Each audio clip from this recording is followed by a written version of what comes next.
Hello hi नमस्कार, मी संध्या. स्वागत आहे तुमचं माझं अशा एक छोट्याशा ब्लॉगमध्ये. तर आज आपण बनवणार आहोत की आता सकाळचे वाजलेले आहेत 9. तर आज आपण बनवणार आहोत आळूच्या पानांची भजी. तर ती कशी बनवायची आहे, तर आळूची पानं स्वच्छ धुवून घ्यायची आहे, कापून घ्यायची आहे छान अशी.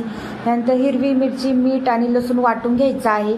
वाटून झाल्यानंतर आपण त्याच्यामध्ये धने चोळून टाकायचे आहेत. अख्ख्या धना जो असतो तो हातावरतीच हे करायचं आहे. त्याच्यानंतरला थोडासा ओवा टाकायचा आहे. त्याच्यानंतरला आपल्याला त्याच्यामध्ये खाण्याचा थोडासा चिमूटभर सोडा टाकायचा आहे आणि त्याच्यानंतरला आपल्याला हळद टाकायची आहे. हळद झाल्यानंतर थोडीशी जिरे टाकायची आहे.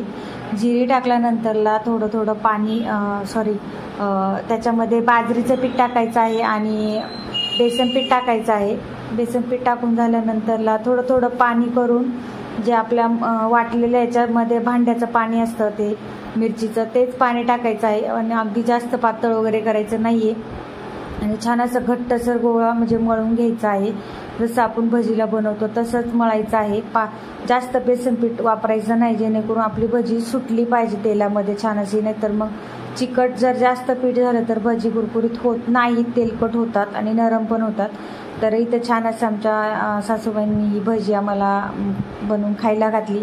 खूप छान लागली ही भजी. मी कधी बनवली नव्हती, तर मी ही नक्की ट्राय करेन, तुमच्याशी परत शेअर करेन. आता भजी अशी सोडून घेतलेली आहे, पाहू शकता किती छान कुरकुरीत झालेली आहे.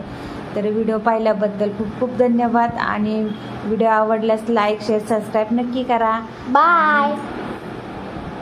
आणि व्हिडिओला सबस्क्राईब नक्की करा. Bye bye.